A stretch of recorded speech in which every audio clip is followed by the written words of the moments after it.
once you get the relief that the sound therapy provides, then you can tackle all of those other things that are super hard to do when you don't have the relief. When you have this screaming noise in your ear, you can't do cognitive behavioral therapy. You can't swallow any of the work because you're so agitated. But once you get the sound therapy going consistently and you feel like you can take a breath, then you can tackle the actual work. We have a special topic of managing tinnitus, which can be partly somatosensory, as well as multi-causes of tinnitus that lead to some complexity, however, still finding relief through that. If you could please introduce yourself and give a quick backstory of where you are today and where you were when you found us at Treble Health. Okay. Hi, everybody. My name is Tamara. I'll start with the beginning. I found out that I was suffering from tinnitus in March of 2022. I later found out that it was related to a head trauma that I had received. And the first couple of months were really rough, just kind of figuring out what exactly it was, if there was a treatment, if there was a cure, and then trying to find help. And I came across Treble Health, I believe in either the end of March or the beginning of April, got paired up with an audiologist, and then I began my journey of habituation. I'm now a year in, and I'm definitely not where I want to be yet, but I am way better than I was in the beginning. Just to give you an idea, on a scale of 1 to 10, I think when I started, I was probably at a 9 or 10 out of 10. And now on an average day, I say I'm sitting somewhere around a 5. Thank you, Tamara. And I'd also like to introduce Dr. Tracy Peck-Holcomb. Tracy, tell us about your role in Tamara's journey with tinnitus. Well, Tamara is like one of my favorite patients. I don't know if we're allowed to say that, but she has just, this process. There are times when things move really fast and you make huge leaps and huge progress, and that's super motivating. And then there are times when it's not as fast and you feel like, okay, what's going on? And so Tamara, the work that we do is very collaborative. It's a partnership. You're constantly trying to kind of modify and change things and adapt things depending on where the patients are at and what might be going on. There's so many variables involved in how bothersome or not bothersome tinnitus can be on any given day, week, or month. And I think Tamara's down for anything. So it's down to try different things, down to,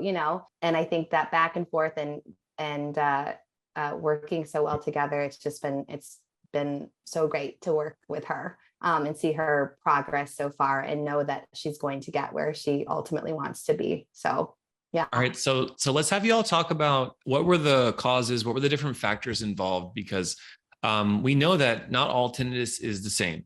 And there's hundreds of people who will watch this who want to know, okay, Tamara's story is inspiring. Does it relate to me? Am I similar? Can what she used be helpful for me? So could you all comment on some of the different causes or the different factors involved in why you have tinnitus, Tamara, and other things that were going on? Well, speaking just for myself, I think that because I did have that pretty hard blow to the head, I learned that my tinnitus is somatosensory. So it's connected to, the musculoskeletal system.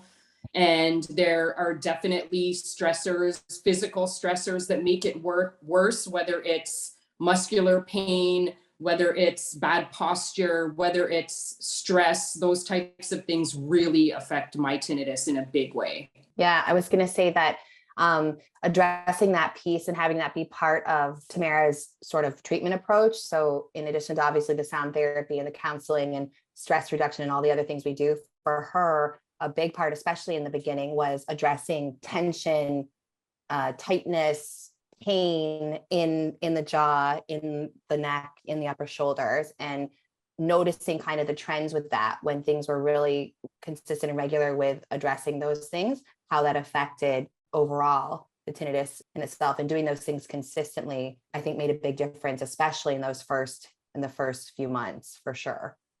Yeah. So with that context in mind, Tamara, what were the tools that you used that provided some relief at the beginning? And then tell us about how those tools evolved or how you got better over time by using tools, and whether that be physical, physical actual tools, devices, or more strategies? Yeah, I think it was kind of multi-layered. Like addressing the physical part was probably the easiest part, because you can go get a massage, or you can go take a walk. You can change your mattress to, support your posture. Once you figure out the physical part, it's the other parts, I think, that take a little bit more work. Decreasing stress, that's always going to be extremely difficult. Like everybody has stress in their life, whether it's big or small. That's really difficult to try to remove that element completely. And then I think the big piece was the sound therapy, getting my maskers. I think when I started using the sound therapy, that's when I made the biggest jump in improvement. Having the maskers in all the time, my brain just started to adjust differently. So when you add all of those things together, using the maskers, having constant sound therapy, addressing my body issues, which I did through massage, through chiropractic adjustments, and then just trying to decrease my overall stress level.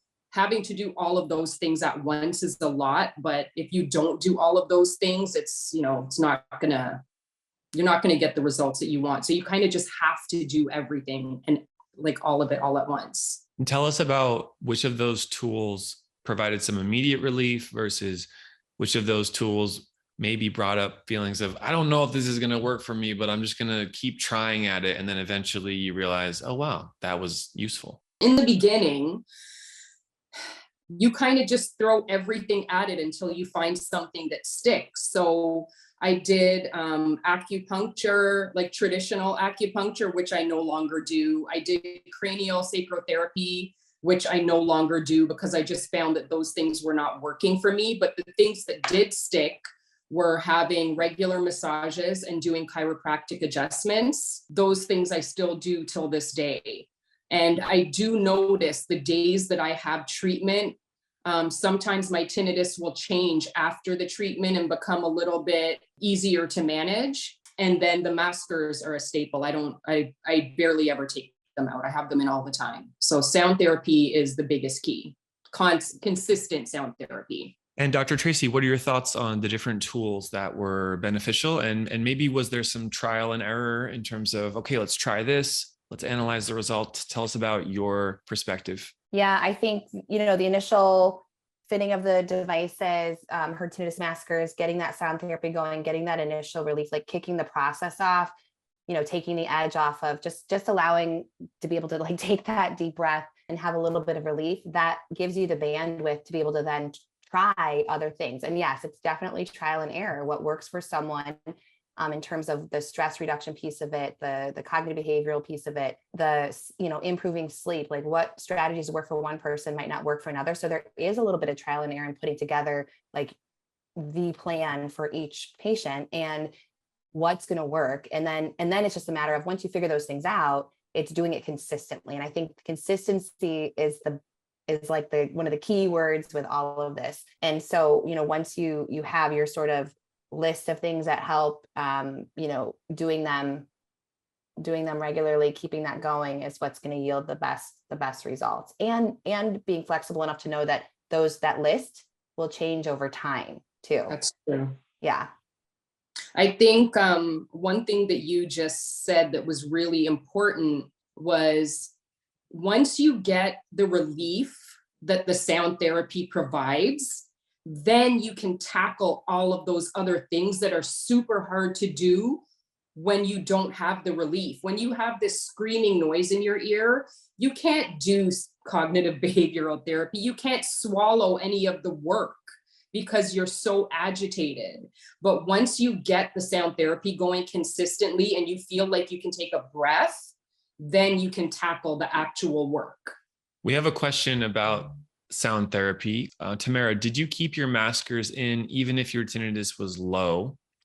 And then a second question there for Tracy, which is, should someone be wearing the tinnitus maskers all the time, or until what point should they stop wearing them? Okay, well, It is difficult when I'm having days that the sound is not super obnoxious and it's really low. You don't want to have them in because you want to enjoy, the time that you're not hearing this noise, but you have to stay consistent. Even when it's low, you have to keep your sound therapy on and just put it at a lower volume. One thing that worked for me was, instead of having the pink noise from the maskers, on the days that it's really good and I don't feel like having the pink noise, I just put instrumental music on super, super low. Because one thing that you don't want to happen is to start getting agitated by your sound therapy, because then that's just doing the opposite of what you want it to do. So I changed up and I put some really soft music on the days that it's good. That way I can still keep my maskers in on the days that it's really good. Mara has it down, man. She's got it. She knows what to do. Yeah. So I would say, yeah, basically she just said exactly what I was going to say, which is you do want to still use your sound therapy, even on days where, your tinnitus is really low, which you will have those days, and you want to still get some sound therapy in, but you can change it up, right? It's changing it up to a different type of sound that's more pleasant, maybe more just kind of something that you're using that you really enjoy listening to. But you do want that consistency even on those good days, because we really want to, facilitate that long-term habituation. And if you're up and down with it, then your brain, you never get into that kind of pattern. So you don't have to necessarily do as many hours. You don't necessarily have to use your primary sound, but you still want to get sound therapy in every day. All right, let's now ask Tamara a more general question of, for others in a similar place as you were, what is your advice? Because we know some people listening and watching are currently in a place where you were, where you needed help and you got that help. What is your advice to others in terms of things they can try, mental strategies, and just the motivation as well? I mean, that's a really, really tough place to be in. And it's really hard to take advice when you're in that place, because it's hard to see the light at the end of the tunnel. All you are taking in is that feeling that you're scared, you're frightened, you're annoyed, you don't know what's happening. But all I can say is,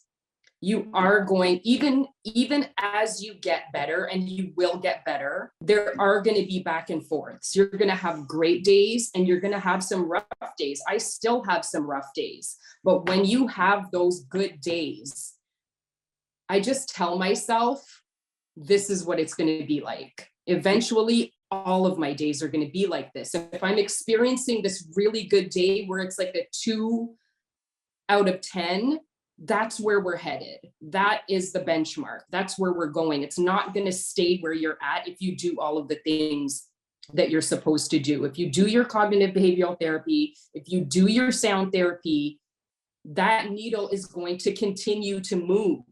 So take those good days as a flashlight that's moving you towards that tunnel. Like, you are going to get there. You're not going to be stuck in that dark place forever. It will move. You just have to put the work in. And what kind of encouragement would you have for someone who maybe has experienced some relief?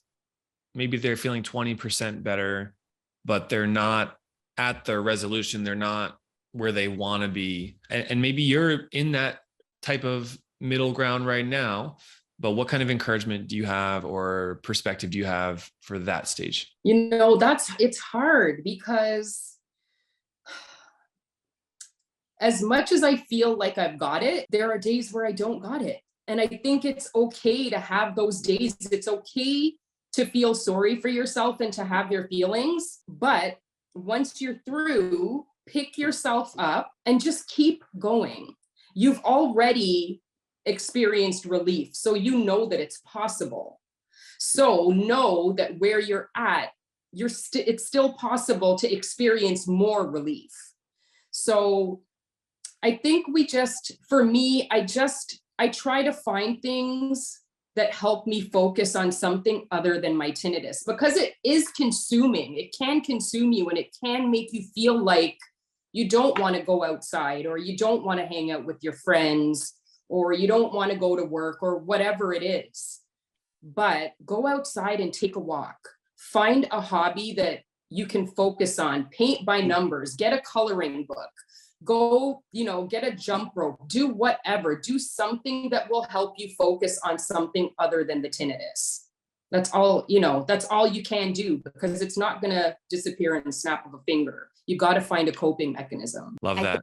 Dr. Tracy, jump in here. Yeah, I was just going to say, I think just the two key things that she hit on that are so important is to allow yourself on the days where you're having a tough day, or a day that, isn't as, great as a lot of the days are in the later stages of this, that it's okay to acknowledge that that's a tough day. And, there are better days coming, and you have strategies that you can use that can help you manage through that day. And then I think the second thing is that and in the later stages, I think what's really helpful is to engage in activities that direct your attention and shift your attention elsewhere, because we know the brain can only pay attention to so many things at one time. So if we are having a tougher day with it, we know there's going to be ups and downs, even in the later stages, right? We're looking at this from a bird's eye view. We're looking at this from the big picture. We know there's better days overall than tough days. And on the days where it's tough, it's about, implementing strategies, engaging in activities that are going to shift your attention and focus away from the signal, which helps overall promote that positive neuroplasticity that we're looking for.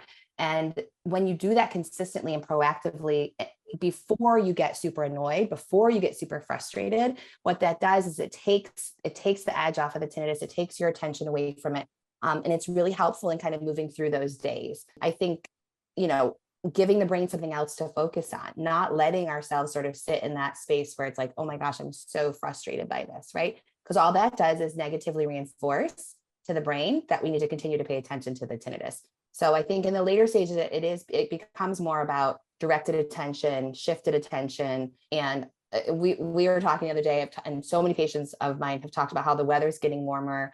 Now we can kind of get outside, get some sunshine, do things, which we know helps too. So summertime's, a good time. I just want to say one thing. When you have an invisible disability that people can't see, sometimes we tend to put a face on. You don't want people to know that you're hurting, or that you're in pain, or that you're upset. You put a face on and you hold everything in. One thing that I have learned is to stop putting that face on. If I need help, ask for help. If you have friends, lean on them. If you have family, lean on them, because the more help that you get, the more you're going to be able to take care of yourself. So stop putting that face on, because people can't see tinnitus. They don't know if I'm hurting. I might be smiling, but I'm in pain. So lean on the people around you, because you need to be able to take care of yourself. So just lean on the people around you so that you have some support. As you get better, as you get up and start getting out, and you stop saying no to invitations, and you start getting up and out again, people kind of assume that you're just okay. And if you're not okay, it's okay to say that you're not okay and to ask for help. Dr. Tracy, any thoughts or words of encouragement here for others who are in a similar position as Tamara was? Well, just to piggyback off what she said, I think this is not as well known in tinnitus, and kind of some of the stuff that you'll see online is that fluctuations in not only just the volume, so that's talked about a lot. I'd say that's a pretty common thing, but changes also in the types of sounds that you hear, especially as you go through the stages, it changes. Tinnitus shifts in what it sounds like, the sounds you have, where you locate it, the quality of the sounds, all of that fluctuates, and it's completely normal and part of the process. And in general, a positive sign that, we're reaching the areas of the auditory cortex that we need. We're making changes. There's shifts happening. Sometimes we don't love the shifts as much as others, but that it's normal, and it's not an indication that anything bad is happening. It's part of the process. I think that's something that is not as well known. And so when things change, the initial reaction typically is worry or concern. And like, what does that mean? Does that mean I'm regressing? Does that mean I'm, having a setback? And that's not the case at all. And so I think being prepared and knowing that ahead of time, and framing it that way helps to make it less scary. And then it's about using the tools that you have, right, to be able to get that relief, and have it not be as, irritating. But yeah, it's a process, right, Tamara? It's a process. It's definitely a process. Talk to us about some last words of encouragement for where you are today. And again, a big thank you for joining us. I think I need some words of encouragement sometimes, but I mean, listen, it took me a long time to realize that this was something that I was going to have to work through. I wish that I could snap my fingers and that it would be gone, but that's not going to happen. So the only thing that I can do is whatever is in my power to push my habituation forward. I came across, like, not too long ago, I felt like I was stuck, like the noise wasn't moving. It was consistently kind of plateauing. And Tracy suggested, let's start over from the beginning with your CBT. Do all the things that we were doing in the beginning. Go back to your meditation. Go back to all the things you did in the beginning to calm it down. And maybe that will jumpstart it again. And that's exactly what we did. And then it started to move again. So all I can say is put the work in and you'll get the results. I know that when you're feeling down and the tinnitus is bothersome, the last thing you want to do is put the work in. But you have to put the work in because you don't want to be in this place forever. You want to habituate. You want to get to stage 4. So put your work in and you'll get there. I'm hopeful that I will get there. So, just pat yourself on the back for what you've done and just keep going.